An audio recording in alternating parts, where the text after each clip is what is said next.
This time I'll call to order Muskogee Creek National Council pre-agenda, November 20th, 2021 by teleconference. Time is 9 a.m. This time I'd like to ask Representative Anna Marshall to do the invocation, please. Let us pray.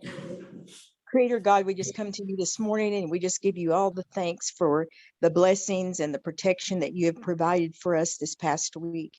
And we just ask that you bless this meeting and that you just lead and guide us as we go through making all the decisions that will lead and guide this nation. And we just ask all these things in your name. Amen. Amen. Thank you, Representative Marshall. Amen. Roll call, National Council Secretary Alicia Strobel. Speaker Randall Hicks. Present. Mary Crawford. Present. Joyce Deere. Present. Patrick Freeman. Here. Joseph Hicks. Here. Robert Huft. Present. James Jennings. Here. Adam Jones. Here. William Lowe. Here. Anna Marshall. Present. Charles McHenry. Charles McHenry. Here. Thomasine Yahola Osborne. Present. Daryl Proctor. Here. Mark Randolph. Present. Travis Scott. Here. Lucian Tiger. Present. Speaker, you have 16 present, 0 absent. 16 present, 0 absent, constitutes a quorum. All business conducted will be official. Agenda review, health, education, and welfare. Chairman Lucian Tiger III. Thank you, Speaker. Health, Education, and Welfare Committee met prior to pre-agenda this morning. NCA 21-138 come out of committee with a due pass. I'd like to ask that NCA 21-138 be added to the regular session agenda in numerical order. Thank you, Speaker. Thank you, Chairman Tiger. Land, Natural Resources, and Cultural Preservation. Chairman Mark Randolph. Good morning, and Mado Speaker, we have no additions. Hello, Chairman Randolph. Business, Finance, and Justice. Chairman William Lowe.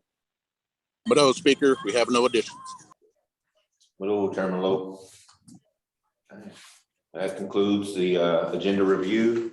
Next item on the agenda is other business. And this morning we have a nominee interview. Lisa Odapovy Herbert for Chief Judge of District Tribal Court. Lisa, are you online? Yes, there you are. Good morning, ma'am. Good morning. Lisa, at this time, will you tell the National Council about yourself and your qualifications for this position, please? My name is Lisa Odapovy Herbert. I am a Comanche Indian. I have been serving. I've been serving as a judge in some capacity since 1998. I became an attorney in 1994, practicing in Kansas. I've served in 3 municipal courts. I believe right now I'm serving 13 tribal courts in either as a tribal court judge or as an appellate Supreme Court justice. Right now I serve as the chief judge at Comanche Nation, the chief judge at Seminole Nation, and the chief judge at the Kickapoo Tribe of Oklahoma. I believe that my philosophy is in justice is that we serve the people, we serve the nation. I believe that everyone should have their day in court. And I believe that when people come to court, that is probably one of the scariest things that they're going to face. But we are their court. And so I truly believe that people need to be heard and have every opportunity. I don't believe in abbreviating somebody's day in court because that is important to them. I have a passion for child welfare. I believe that the children need to be protected everywhere I work. That's always been a priority for me, making sure that children are protected. I try to work with the child welfare departments and making sure that I'm doing everything from the judge's standpoint to assist them in serving the children and protecting the children. I have to make permanency findings. I make sure that I stay on top of permanency findings because that's how the child welfare departments make sure that they're on top of receiving their funding for foster care. So I try to work carefully to make sure that I'm doing everything at my end to make sure that their job flows the way it should. I believe that this is an exciting time at Muscogee Creek Nation. It's just so exciting, the opportunities that the nation has to showcase the courts and showcase the people. And you have an amazing system, and now the rest of the world will know what an amazing system you have. Gosh, that's really, I mean, I'm married. My husband works for the Osage Nation. He's in the Attorney General's office as an investigator. We met because we were working on developing the sex offender law at Osage Nation. So that's how I met my husband. Grew up in Oklahoma, and I've worked as a judge in a lot of tribal courts, and I really enjoy serving the people in that way. And I would look forward to serving Muscogee Creek Nation in that capacity. Okay, thank you, ma'am. Council, you have any questions for Ms. Herbert? Speaker Robert Huft. Yes, sir. Representative Huff, you have the floor, sir. Good morning, Lisa. Good morning. I'll say your first name because your last name is hard to pronounce. So. That's fine. Right now, we have a caseload that's backed up and so forth. What will you do to increase the efficiency to move cases through the system at this point in time? Okay, I think we have several important opportunities here. We can appoint special judges sure that we are moving the cases. We can also utilize the different locations that the nation has to increase the efficiency. I believe you have a good Attorney General's office. They're staying on top of the cases that are coming. What I have noticed in some of my other capacities is that we're having a delay between the feds just issuing their decline to file. So we're seeing some lag time. And so that does concern me that we need to expedite our relationship with the federal government, with the federal prosecutors, making sure that they are getting those decline to files in very quickly. I don't want them delaying our Attorney General's office in presenting those to the court. I believe that we need to have courts available with regular arraignment dockets to get those moving. If we need to take the court on the road to the jails to expedite that, that's something that we need to consider. By using the Zoom, we should be able to expedite arraignments and bond hearings. So I don't see why we would have any delay in utilizing what we have technology-wise in making those cases move.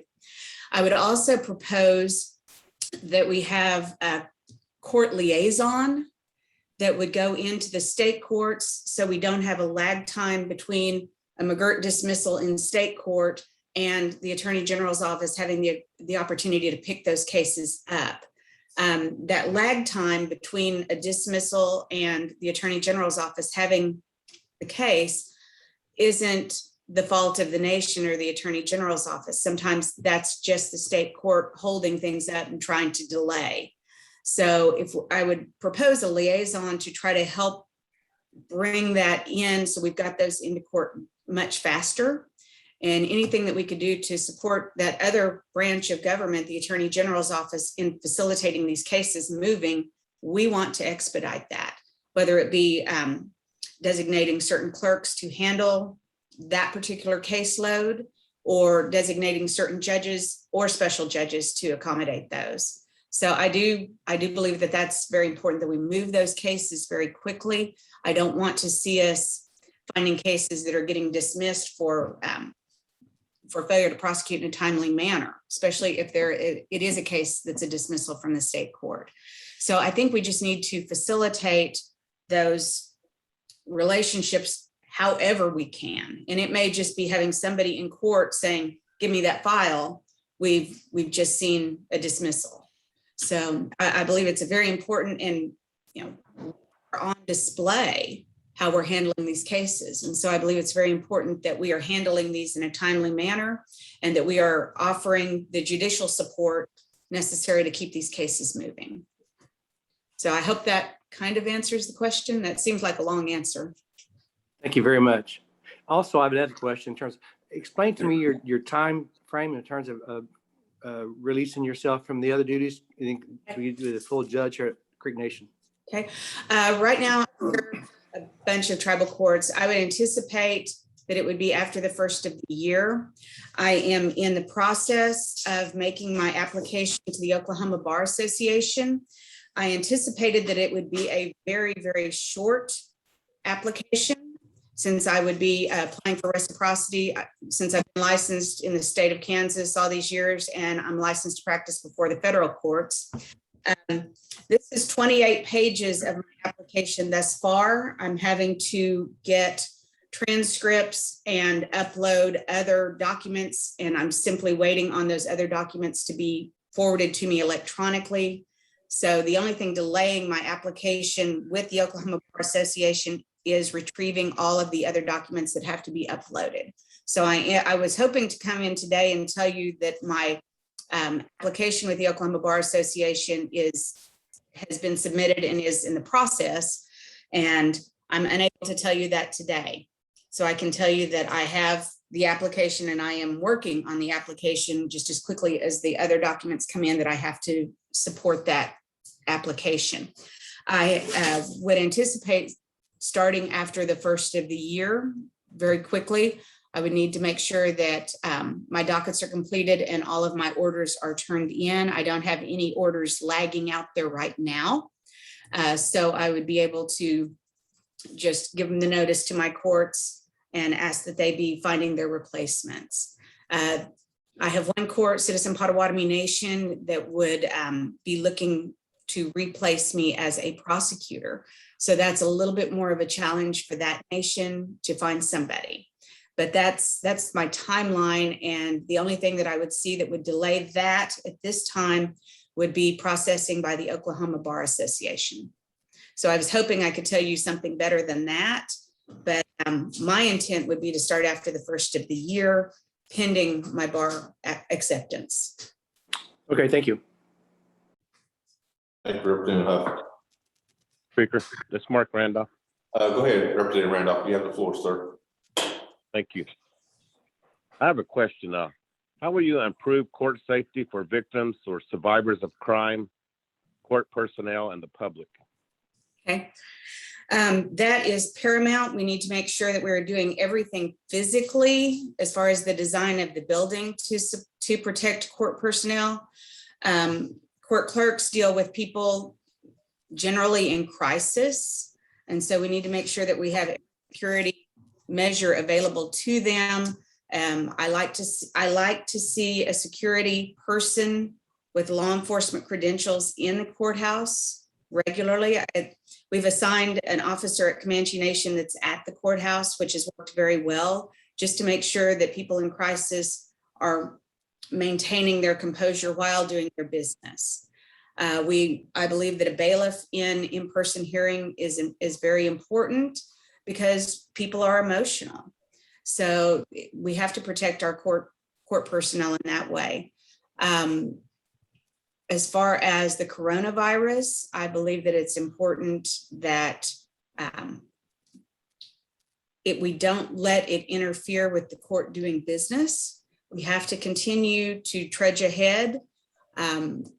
We've got to get these jury trials going. We need to make sure that we're doing them in a safe way, whether that be in a larger area where we can be assured that the jurors will not necessarily come in contact with each other, whether they be in the same place for deliberation and deliberate virtually. But I believe that it's very important that we bear in mind that we're in a world of, coming off of a pandemic, but we can't let that hold up the process. We need to make sure that we're moving forward, just making the accommodations to provide for the safety and health of our people. Right now, that seems to be one of the biggest concerns, is the coronavirus as far as safety of our staff. And so I would propose that we continue to do business. We just have to make sure that we are offering those protections. Thank you. I have one more question. Sure. Would you seek to develop or implement any specialized courts or dockets to address certain populations or offenses? Okay. I love the drug court model.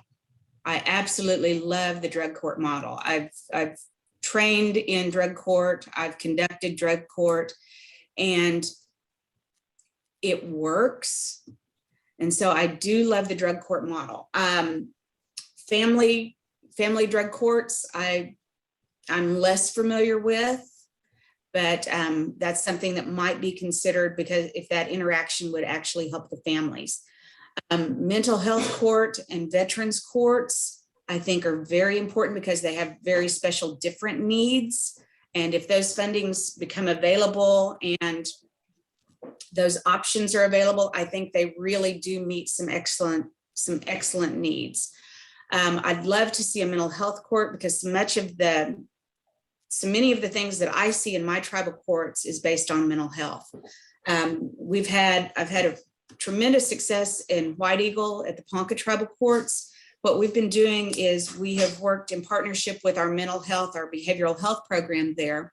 We have our behavioral health team in the criminal courtroom. And as soon as we've reached the point of disposition or sentencing for that person that finds himself in criminal court, the defendant, we go immediately from the courtroom with the behavioral health specialist and do a mental health, behavioral health intake, comprehensive behavioral health intake.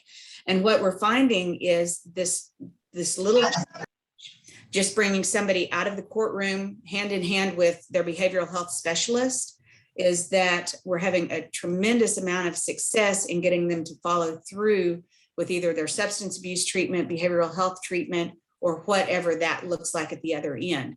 So I think if we work in conjunction with some of the departments that we have available, and whether it's actually called that specialty court, mental health court, or veterans court, if we work with the resources that we have available and really try to tune into the needs of that individual, I'm believing that we could be more successful at the other end. So it is similar to the drug court model that we're using at White Eagle, but it is successful because there is that one-on-one, and then there is that accountability at the other end. So I believe that the veterans courts would be very effective when you have a veterans population, because their needs are very different from somebody that's there as a criminal defendant for whatever offense. We have to look at trauma. We need to make sure we're properly addressing trauma as we go through that sentencing process. I appreciate your responses, but Speaker. Thank you, Representative Randolph. Council, is there any more? No, that one. Speaker, James Jennings. Okay, go ahead, Representative Jennings. Thank you, sir. Ms. Herbert, my question is to you. You stated that you were Comanche Indian.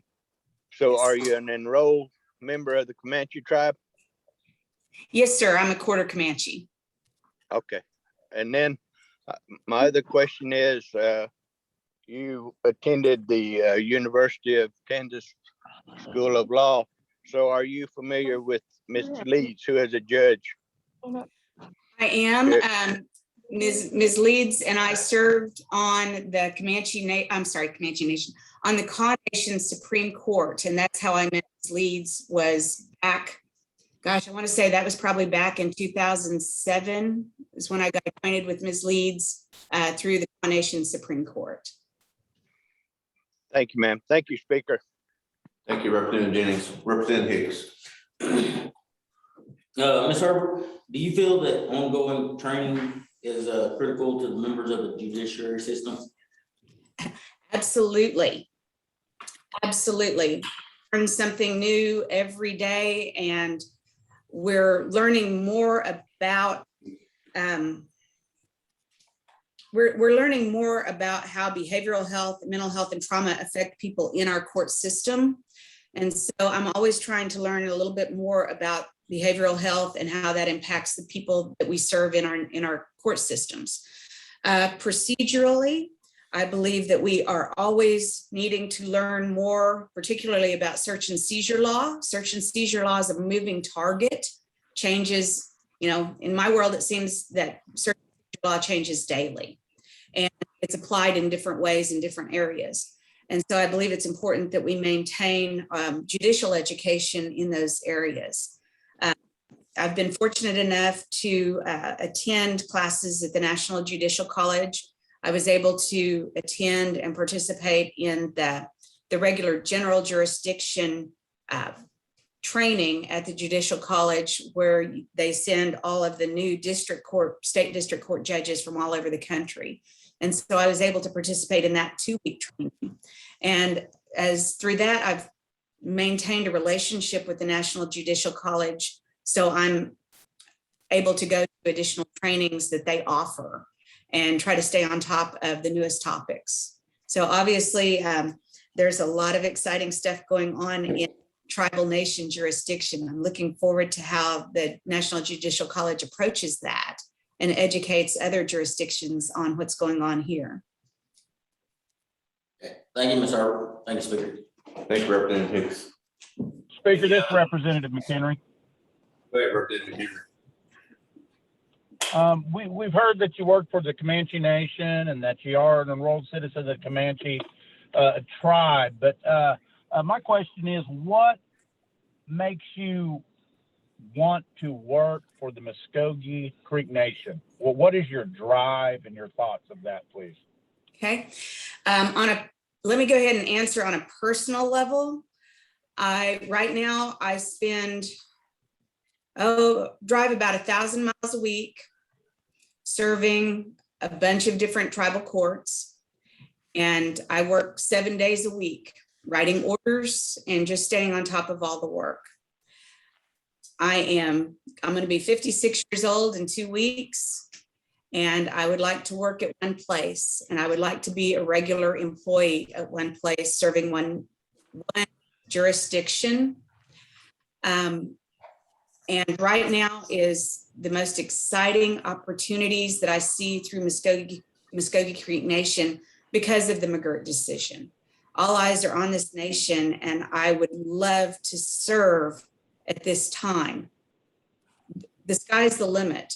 It's going to be amazing to see what a difference the Muskogee Creek Nation's court system has on Oklahoma and the surrounding jurisdictions. And it's going to be a showplace. I want to be a part of that. But on a personal level, I want to work at one place as an employee. I've worked as a contractor now for many, many years. It's you eat what you kill, which is very stressful.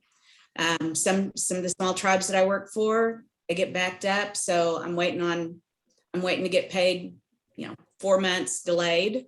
That's very stressful.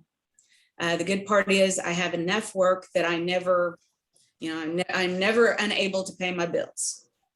But it is very stressful knowing that I'm relying on each different tribal jurisdiction to pay their part in making my business go. So I'm a little embarrassed being that candid, but I think it's important that you understand that.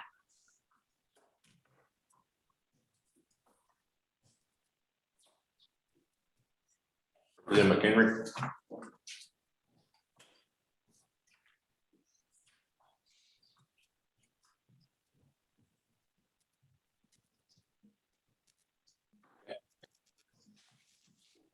Council, is there any other questions?